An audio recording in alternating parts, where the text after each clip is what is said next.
Well, hello there again, friends. Welcome back to the channel. I'm going to apologize in advance for the fan noise because it's toasty here in Florida today. So, grab your cup of coffee and a seat because I'm Paulie and this is Paulie's Power Hour.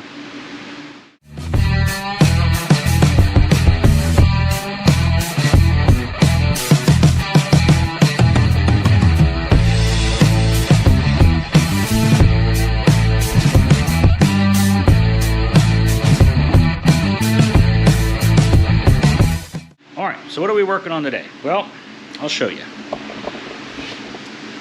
This is my mother-in-law's 2009 Chevrolet Aveo. Got a bunch of stuff to do with this. Just basic maintenance stuff, and that's all we do. It's lived a pretty hard life, but when parts go bad, we change them. The intake manifold had a crack in it. We replaced that. Had to replace this and the hoses. And just, they've had it since like 2012. So 10 years. And it's got like 100 and something thousand miles on it. But it's not a bad car. It's just, it's lived a hard life. It's been hit in the front a couple times. Had to straighten all this out. But AC works. Everything works the way it should for the most part. As you can see, she's up in the air already on jack stands. Safety first. The parking brake is set. And I do have my wheel chock in the back with my string. Again, the string is just to remind me not to back over it when I leave, or if I go to move the car. Alright, so we got some parts here. I got them from rockauto.com. They're not sponsoring the video, but that's where I found the best prices on stuff. I already unboxed one, so spoiler alert, we're doing exhaust stuff today. Because here's a catalytic converter. We'll go ahead and put this on the cart. Alright, and alright, so we have upstream and downstream O2 sensors. They are different part numbers, so I'm going to have to Google which one is which, and no big deal. And what do we got in here?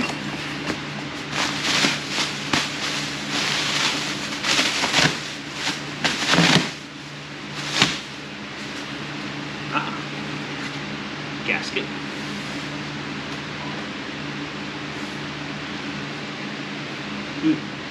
Gasket? Not the best shape, but I might actually have one on the shelf for this.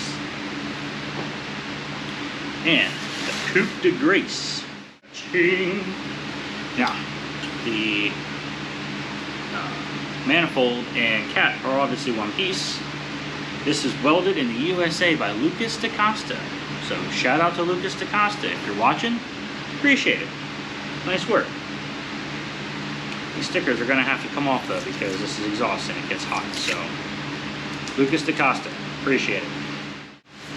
The one thing I do like about getting Rock Auto parts is you always get these magnets with people's cars on them. With all the stuff that I buy, I got to send them a picture of a kit or something, or of a Camaro after I paint it. See if I can get it on there, because a lot of the stuff for the Camaro is ordered off of Rock Auto as well. Alright, so let's see what we're looking at down here. So this is obviously the heat shield. This is still a little warm. The car was driven here. There's one O2 sensor. Since I'm changing it, I'm just going to unplug it and we'll deal with it later. And the underneath, you've got the oil dipstick is bolted to this piece. I'm obviously going to clean this up and make it look nice, because that's just the kind of person I am. And underneath, it comes out to this middle piece. There's the other O2 sensor I have to change. And then it comes out up and over. And then way back there is the second cat that I have to change. So really, bust these loose, unhook this, bust it loose up there. There's a bolt and a bolt for the support. And this should come out the top, hopefully. If not, it might come out the bottom, but I doubt it. So that's what we're doing. Alright, now let's go and look at the implements of destruction. So even though this is a Chevrolet, it's a newer Chevrolet, so everything's going to be metric. So I'm going to grab my deep well sockets. I grabbed the toolboxes right here, but this is just easier to wheel over to the car and put tools. Got my magnetic tray for my nuts and my bolts. Just gonna do things that way. A quarter drive ratchet, 3/8 drive ratchet. This is a neat tool that I actually picked up from Harbor Freight. It's relatively inexpensive, but I like it. It's a flex head, quarter drive on this side, 3/8 drive on this side, but the thing I like about it is it's really thin, right? So you can fit it down into tight places with your short metric sockets. And I'll grab screwdrivers as I need them. I did get a new toy, my Craftsman electric ratchet. It has a lock on it too, it's kind of nice. We're gonna test this thing out today. This will be the first time I use it on this stuff. And my trusty impact driver. So I'm gonna get set up here and we're gonna get to work taking stuff apart. All right, so we're gonna start up here.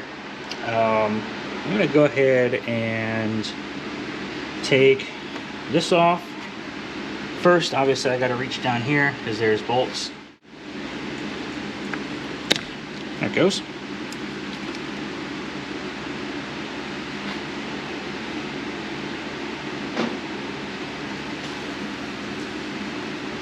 Preliminary plan is that's gonna come out with everything else. All right, that's probably a 11 or 12.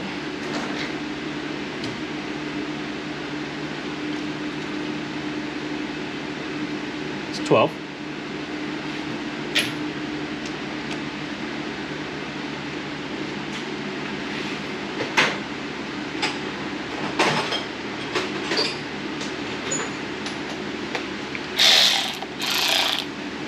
All right, so let's see how this thing does. First time using it, here we go. Oh, wow, okay.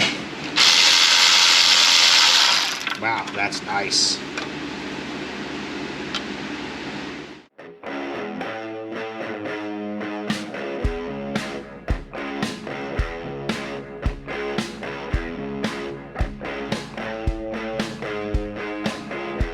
All right, so now that that's off, this is obviously going to stay here because it was not coming off. And I'm not messing with it anymore. So using lights and my new one as a template, I can see I got bolts 1, 2, 3, 4, 5, 6, 7, 8, 9. I got 9 bolts to take off. And underneath, I got 3. So I'm going to go ahead and spray these down with some PB Blaster, or as I like to call it, Peanut Butter Blaster, because I really don't want to break any of these studs. So this is going to be done by hand, slowly, and deliberately with a breaker bar. Alright, so I don't have any PB Blaster here. I kept calling it Peanut Butter Blaster, but I have this stuff, which is really good too. Rust Release Penetrant Spray made by WD-40. Again, they're not sponsoring me. I just telling you what I use that works. So the first ones we're going to try and get, excuse the noise, it's raining now. Poor Kit, he's not going to be happy. So we're going to try and get the ones from underneath.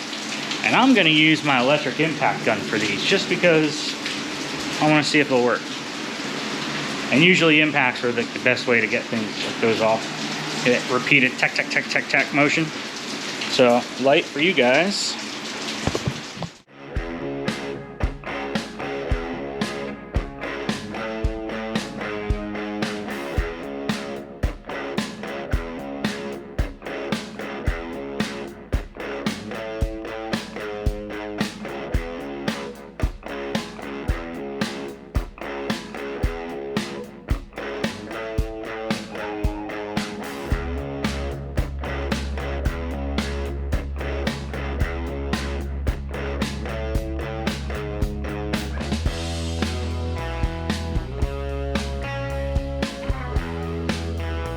Head's all cleaned up. I got a lot of the oil from out of here. I did change the valve cover gasket in this not long ago, and I just never got all the oil that dripped for 10, 20,000 miles.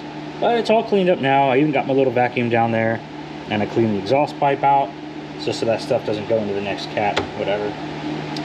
And now we are ready to drop the new manifold and catalytic converter in here. Welded in the US of A by, I can't remember the guy's name.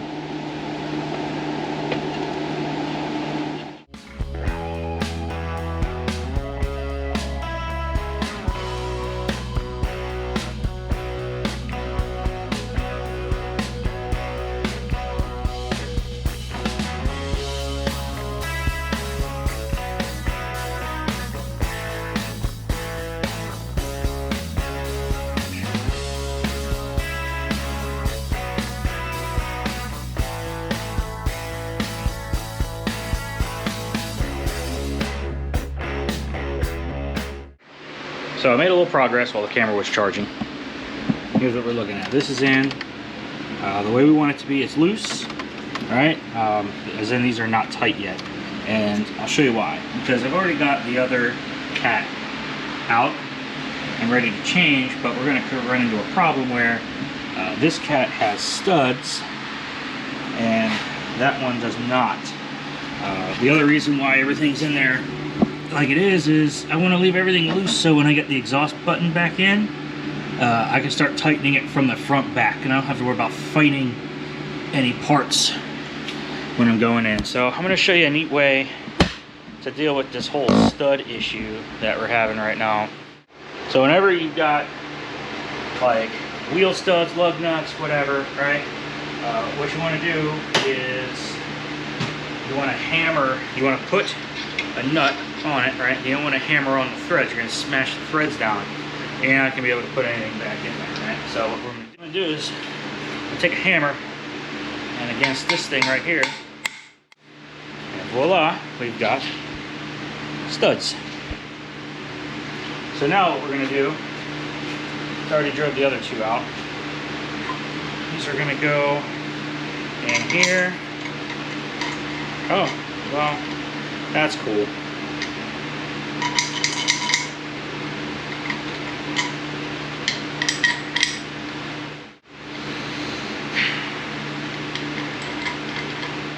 Alright, so I have another solution. My whole goal was to try and keep this as, you know, easy and cost prohibitive or cost effective as possible. Here's the problem. These studs that I hammered out, now granted this will work for any stud you want to do, that technique I showed you with the nut and the hammer. And I really don't feel like going up to the parts store. So I have this old kit from Hooker that apparently I robbed the collector gaskets out of a while ago.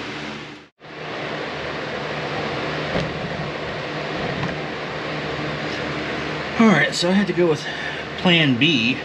I guess it would be plan C at this point. So those bolts that I had weren't long enough, so I had to raid the stash and come across 4 more bolts that were 3/8/16 and the proper length.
This one comes out nice and easy.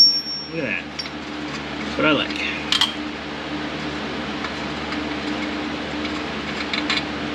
Alright, so I did my Googling and I figured out which one was which. And this already has anti-seize on it, so that's nice. Let's thread this guy in here.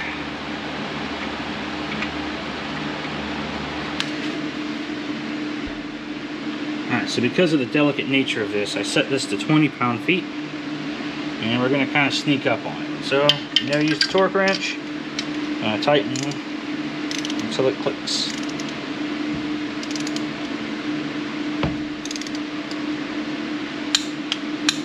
Just like that.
Alright, now that that's all torqued down, we can go ahead and put on our skid plate, or heat shield.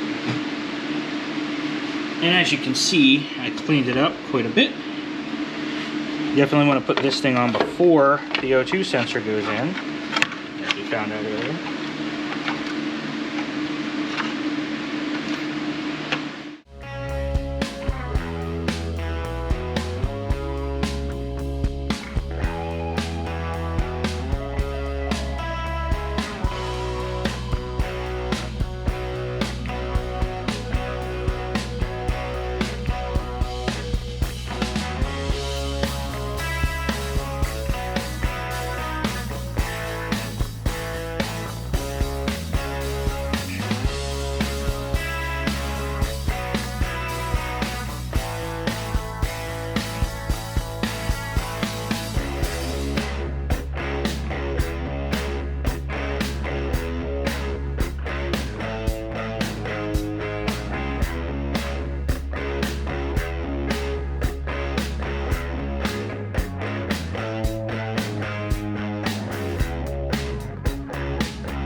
Alright, well with that, the labor portion of this is over. I even took some time and I shined up the valve cover, the fuse box, the battery, the air filter box, all that stuff. It's all going to burn off this WD-40, but when Ma comes out here and sees it, she's going to be happy. So now we're going to fire this thing up and check for exhaust leaks.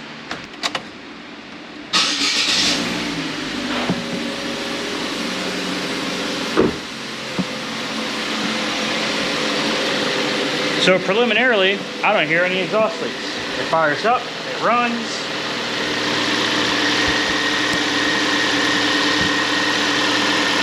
You'd hear some ticking from up here if we had an exhaust leak.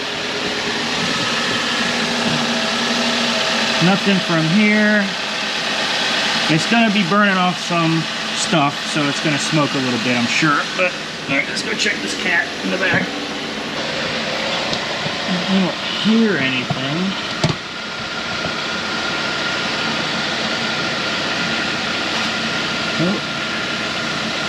Oh, no exhaust leaks. We're good.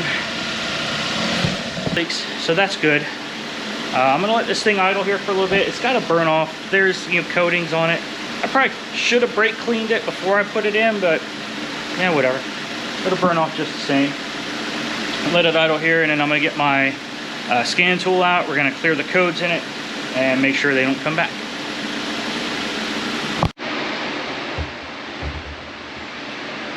All right, so all that's done. It runs. I got it back on the ground. I cleared the codes that it run. No fault codes detected. So I'm gonna take it on a test drive and see what happens. See if any of my codes come back. Hopefully not.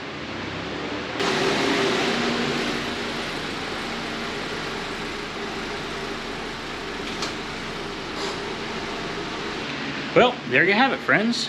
It's back. It's in the garage. Took it on a test drive for about a mile. Get back. No fault codes detected. So what prompted this was it was running really crappy, real sluggish. First thing in the morning, it wouldn't want to stay running, and it would stall. And then once it got warm, it would be okay. It's strange. All the codes were for catalytic converters and O2 sensors. So as you can see, that one cat was coming apart. The other one wasn't far behind it. So cat's being clogged. It's like trying to run with hold your nose. It's not going to work. But it's back to normal now. It's a 1.6 liter Chevy Aveo. So I mean, it does 0 to 60 in like an hour anyway. So I mean, runs better than it did. So with that, there you go. Get cracking. Go do something in your garage. Go work on your car, or work on your family's car, or something like that. This thing turned out great, and I'm happy. So now I can go in, well, and clean up all my tools, wipe everything down, put everything away, sweep the garage, pull Kit back in here, wipe him down, and go from there. So I got a couple hours more work ahead of me, but you guys can go do something else. So like, comment, subscribe, do all that good stuff that helps the channel out. Be nice to each other, go make a friend, and above all, keep it between the ditches, and you guys come back and see me.